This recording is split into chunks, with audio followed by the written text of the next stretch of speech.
Assalomu alaykum. Bugungi videoda menga beriladigan, faqat menga emas, mana shu psixoterapevtlarni asabini egovlaydigan savollar, ya'ni bemorlar tomonidan beriladigan savollar haqida gaplashamiz. Chunki shunaqa savollar bor, to'g'risi bizda psixoterapevtlarga umuman yoqmaydigan. Shularni birin-ketin ko'rib chiqamiz. Albatta qiziq bo'ladi. O'ylaymanki, ko'rib chiqsangiz videoning oxirigacha siz ham mana shu savollardan qaysidir birini davolovchi shifokoringizga berib, asabini egovlayotgan bo'lishingiz mumkin. Shuning uchun bilib qo'ying. Bu savollar shifokorlarga yoqmaydi.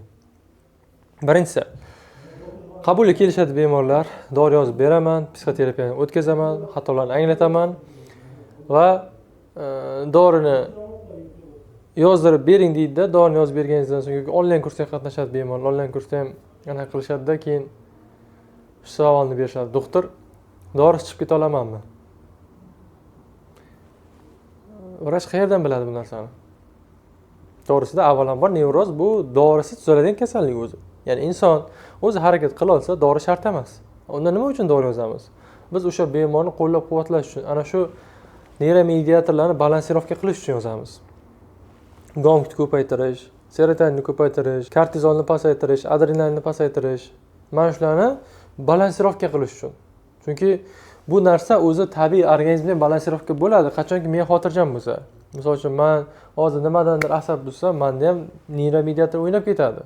Lekin nerv sistemasi charchagan odamda bu haqiqatdan o'zi betartib o'ynashni boshlaydi. Mana shu narsani bemorning o'zi kayfiyatini shu uchun to'g'ri boshqara olmaydi. Mana shuni to'g'rilash uchun biz doridan foydalanamiz. Lekin tafakkuri kuchli bo'lsa insonni bemalol chiqib ketsa ham bo'ladi. Ya'ni bu degani buni nimaga odamni ensasidan qotiradigan savol deyapman. Vrach hammaga ham taalluqli emas.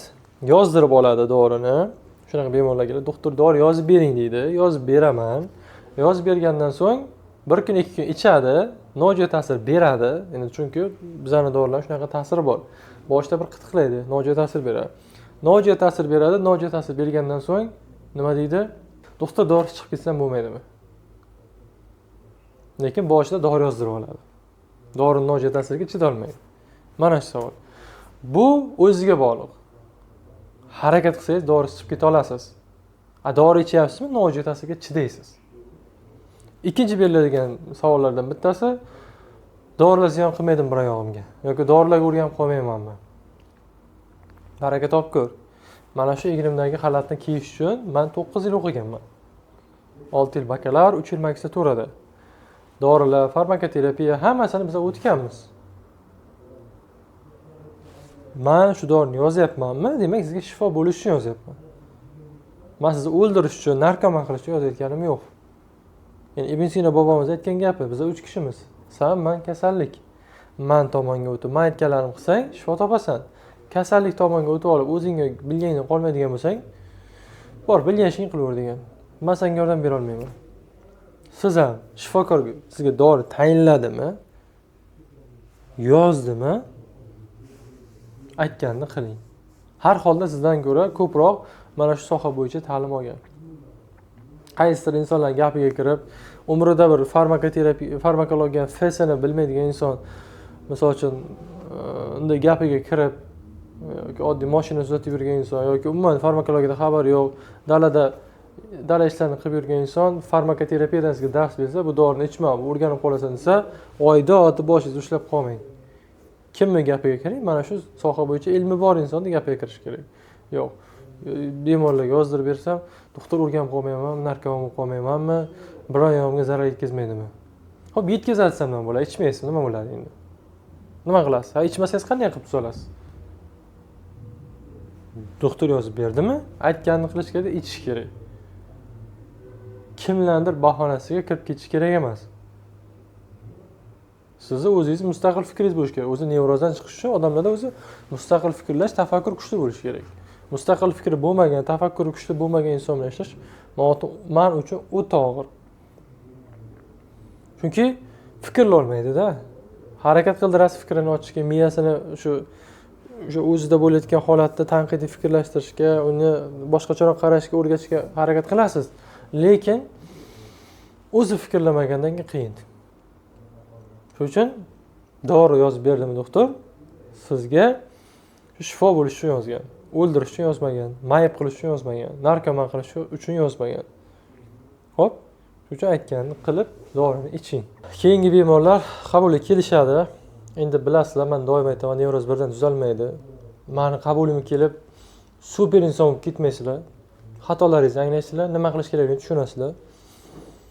Keyin uyga borib oralda, endi bir-ikki nimadir stress bo'lib qoladi, nimadir o'xshamay qoladi, yana asabiylashib qolsa, doktor, iltimos yordam bering deydi. Qanday yordam bering? Qayerdasiz? Qoraqalpog'istonda. Men uchib boraymi samolyotda. Aytilgan bo'lsa tavsiya, dori yozib berilgan bo'lsa, bundan ortiq nima qilish kerak? To'g'risida? Iltimos, doktor yordam bering, hayotga qaytaring meni. Qanday qilib qaytaraman? Men reanimatsiyada ishlasa ekanman-da, reanimatsiyada. Sizni bir mana bunaqa defibrillator bilan, massaj bilan qaytarsam. Mendan necha kilometr naryoqda turibsiz? Aytaman, nima qilay? Ayting, samolyotga, poyezdga bilib boraymi desam, yo bilmasam deydi keyin. Qanaqa yordam berish mumkin unaqada? Avvalambor bu kasallikda odam o'ziga o'zi yordam beradi, to'g'risida. Faqat yo'naltiriladi. Tashqaridan kimdandir yordam olyapsizmi bu kasallikdan qutulish uchun? Sizni kimdir suyab turibdimi? Tuzalishingiz o'ta qiyin bo'ladi, aytib qo'yay. Kimgadir bog'lanib qolgansiz, kimdir sizni qanaqadir suyab turib, sizga energiya, sizga ovunchoq bo'lib turibdimi? Tuzalishingiz o'ta qiyin bo'ladi. Tuzalish uchun hech narsaga suyanmaslik kerak. Shunaqa bemorlar bor. Bir oyoq qichib qolsa ham o'zadigan bemorlar bor. Doktor, mana benim qichib qoldi, yomon bo'lib qolmayapman. Doktor, sochim to'kildi, yomon bo'lib qolmayapman. Doktor, burnim qonayapti. Doktor, ko'zim uchayapti. Bir narsa bo'lib qolmayman. Oddiy ko'zi uchishini idrok qilishga, tafakkur qilishga o'zini kuchi yetmayapti. O'sha narsani ham doktordan so'rayapti.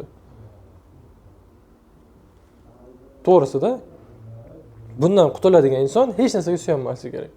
O'zi muammosini o'zi yechishga o'rgansa, birovdan yordam so'ramasdan ana uni tuzalish zo'r bo'ladi.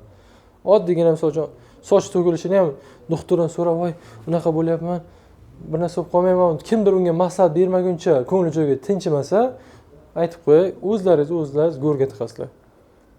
Hech narsaga suyanmasdan odam o'zi harakat qilish kerak. Ana o'shanda yaxshi bo'ladi. Keyingisi, doktor tuzalib ketamanmi degan savol.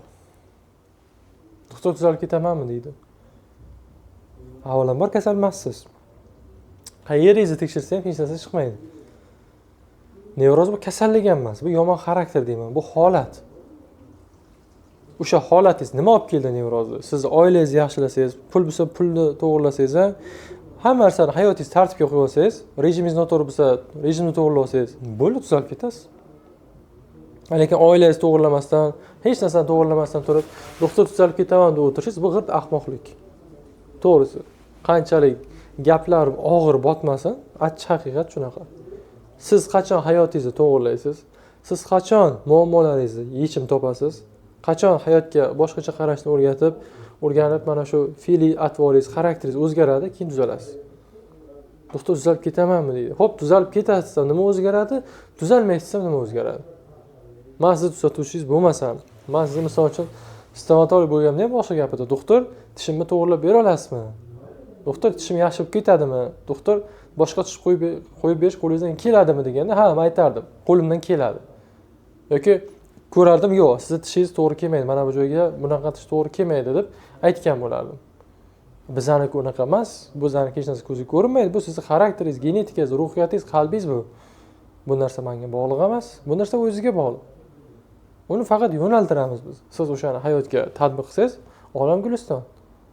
Qilmasangiz yuraverasiz o'z-o'zingizdan. Keyingisi, bir kunda tuzalamanmi? Ya'ni shunaqa odamlar bo'ladi, men ularga achchiq haqiqatni aytaman. Qabulimga bir kunda tuzalishni umid qilib keladiganlar ham bor. Doktor, bir kunda tuzalib ketaman bu. Muammongiz necha yillik? 20 yillik. 20 yildan beri, 10 yildan beri. Qanaqasiga 20 yillik narsa bir kunda tuzalishi mumkin? Mumkin, yo'q emas, to'g'ri. Bo'lib turadi. Mingtadan bitta. Shunaqa holatlar bo'lgan, endi u ham bir kunda emas. 15 kun, 20 kun, bir oyda bo'lganlar bo'lgan. Lekin men ko'rgan bemorlarni aytsam, masalan, 3000 dan ziyod bemor ko'rgan bo'lsam, bir 3 ta 4 ta bemorim bo'lgandir, 5 ta bemorim bo'lgandir. Haqiqatan tez tuzalgan. Lekin aksar men bar o'rtachani olaman. O'rtachasi baribir oy, 2-3 oy ketadi. Mana shu YouTube'da tuzalgan bemorlarni ham ko'rsangizlar, hammasi 2 oy, 3 oy, 4 oy, 5 oydan keyin yaxshi bo'ldim degan. Birontasi bugun yaxshi bo'ldim degani yo'q. Bo'lmaydi ham. Bu programma birdan o'zgarib qolmaydi. U miya moslashishi kerak. Shuning uchun unaqa safsatalarga ishonmang. Bir kunda tuzatib qo'yishimni kutib yuradigan bo'lsangiz, meni qabulimga kelmang. Meni qabulim siz uchun emas. Meni qabulim kimlar uchun fikrlab, muammoni tafakkur qilib, yechishni xohlagan, o'zini xatosini anglab, shuni o'zgartirishni xohlagan insonlar uchun. Men qanaydir bir sehr mo'jiza qilganda, siz mana bunaqa qilib bir kunda tuzatib qo'yadigan qobiliyatga ega emasman. Shuning uchun unaqa ovora bo'lmang. Xo'p? Keyingisi, doktor o'lib qolmaymanmi, jinnim qolmaymanmi deb bemorlar juda ko'p yozadi menga. Ularga aytaman, afsus, o'lib ham qolmaysiz, jinni ham bo'lib qolmaysiz. Nimaga unaqa deyapsiz deydi. Yaxshi-da. Jinnim qolsangiz, bo'ldi, kuyinmaysiz. Mazza qilib o'ynab kulib yurasiz. Endi sizga muammo yo'q, ko'rmaysiz men muammoni. Mazza qilib o'ynab kulib yuraverasiz, e'tibor ham bermaysiz. Siqilmaysiz endi. O'lib qolsangiz ham bo'ldi, qutulasiz, o'lasiz, qutulasiz, bo'ldi, tamom, tugadi hammasi. Zarur bunday yurib. Siz ham qutulasiz, vrachingiz ham qutuladi, boshqa ham bo'ladi. Uni qo'rqitmang deydi. To'g'risi ham shu-da, baribir kun o'lasiz-ku deyman. Ha, to'g'ri deydi. Jinnim qolsangiz ham yaxshi-ku, o'ylamaysiz, mazza qilib yurasiz, o'ylab siqilib yurasiz qachondan beri, necha yildan beri. Undan ko'ra siqilib yurganingiz yaxshi emasmi? Siz ham o'ylab qoladi. Haqiqatan ham-da. Lekin afsuski unaqa ham bo'lib qo'yasiz. O'lib ham qolmaysiz, jinni ham qolmaysiz-da. Men ham qutulardim, siz ham qutulardi desam, kulib qo'yarki. Meni bemorimga jin ham urmaydi. To'g'risi-da. Jinni bo'lib qolayotgan odam hech qachon o'zidan jinni bo'lyapman demaydi. U o'smirlik davrida bo'ladi, u boshqa kasallik. Meni bemorlarim jinni bo'lib qolmaydi. O'zini o'zi yeb yuradi, to'g'ri, boshqalarni ham kuydirib yuradi, lekin o'ziga jin ham urmaydi. Hayoti do'zaxga aylanadi, mazza qilib yashamaydi, lekin jin ham urmaydi. Keyin yana bitta meni eng jig'imga tegadigan narsa, meni bemorlarim doktor almashtirishadi. Ya'ni boshqa doktorga boradi-da, lecheniyasini tashlaydi. Doktor, mana bugun ko'rib berasizmi bitta? Nima bu? Bitta doktorga ko'rindim. To'g'ri yozibdimi, yo'qmi? O'ylab qarang. Siz sartaroshga bordingiz, sochni oldirdingiz, yoqmadi. Va boshqa sartaroshga bordingiz. Va sochi oldirdingiz. Endi birinchi sartaroshga keldingiz, aytyapsiz. Qarang, boshqa sartaroshga oldirdim, sochimni chiroyli olibdim, yo'qmi? Deyapsiz. Qanchalik mantiqqa to'g'ri keladi? O'sha sartarosh ichida nima o'tadi birinchi sartarosh ichida? So'kadi yaxshilab. To'g'risida. Bitta donishmand oldiga ham bitta inson kelibdi-da. Ikkita ayolni yaxshi ko'rib qoldim. Qaysi birini tanlashni bilmayapman. Maslahat bering deganda ikkinchisini tanladik. Nimaga unday deyapsiz? Birinchisini yaxshi ko'rganingda ikkinchisini tanlamasding, yoqtirmasding degan. Men sizga yoqmagandirmanki, boshqa doktorga borgansiz. Bo'ldi, boshqa doktorga bordingizmi, o'shani ushlang. Men ham chunki hammaga birdek yo'qolmayman. Men ham bir universal doktor emasman. Meni ham davolash metodikam kimlargadir tushadi, kimlargadir tushmaydi. Hammani tuzatib qo'yaman demayman. Bironta videomda aytmaganman ham. Men tuzalish yo'lini o'rgataman deyman. Bordingizmi boshqa doktorga, menga tachamang lecheniya qog'ozni. To'g'risida, bu bir tomondan ruschasiga aytganda izdivatsiya ham bo'ladi. Ustidan kulish deganda. Men shunaqa qabul qilaman. Endi bilmadim kimga qanaqa. Meni qarashim, meni e'tiqodim bo'yicha bu meni ustimdan kulish. Meni unga lecheniyam oldingizda, qilmadingizda boshqasini qilib menga ko'rsatyapsiz. Bu meni ustimdan kulish hisoblanadi. Men bunaqa bemorlarni qabul qila olmayman. Xo'p, mana shu yaxshi yozibdi. Bo'ring, bo'ldi. Bemor olavering deyman-da, lekin bu bemorni men qayta qabul qilmayman. Menda shunaqa xislat bor. Bu yaxshimi yomonmi bilmadim, lekin men shunaqa insonman. Ya'ni ketdi-da u bemor baribir. Siz boringizni berib tushuntirdingiz, joningizni berib tushuntirdingiz bir soat unga, anglatdingizmi? Tushuntirdingiz, anglatdingiz, lekin boshqasiga ketdi. Siz energiyangiz qoldi-da, o'sha siz bergan energiya endi shifo bo'lib, yaxshi bo'lib qaytsa, shu shifo bo'ldim, yaxshi bo'ldim desa, sizda energiya paydo bo'ladi, ishlashga ehtiyojingiz bo'ladi. Energiya paydo bo'ladi, ishlashga zavqingiz, mana shu energiyangiz ortadi. Lekin ketib borib boshqasini lecheniyasini tashlayapti, bu shunaqa hafsalarni pir qiladi. Shuning uchun mana shu hozir aytib o'tgan savollarga javoblarim, bular meni eng boshqalarning ham bo'lsa kerak, faqat men emas, boshqa doktorlarning ham ensasini qotiradigan savollar hisoblanadi. Iltimos bunaqa savollarni bermanglar. xursand bo'laman. Doktor, mana bu ishni men harakat qildim, mana bu aytgan tavsiyangizni qildim, mana bu mashqni qildim, mana bu narsani qilyapman, sport bilan shug'ullanyapman, bunday qilyapman, mana bunaqa natija bo'lyapti. Mana bu narsa bo'ldi, mana bu narsa o'zgarmadi. Nima qilay? Zo'r maslahat beraman. Chunki o'zini ustida ishlayapti ekan bu bemor. Hech narsa qilmasdan, "Voy boshim aylanayapti, unday bo'lyapti, bunday bo'lyapti." Unaqa bemorlar toifasidan bo'lmaydi. Sog'lik o'zingizga kerak. To'g'risida, men sog'ligim o'zimga kerak. Harakat qiling shu uchun. Siz men uchun tuzalmaysiz. To'g'risida. Shuning uchun harakatingizni qiling. Hayot bir marta beriladi hammamizga. Qanday yashash o'zimizning ixtiyorimiz. Harakatingizni qiling. Hammaga rahmat. Sog', salomat bo'linglar.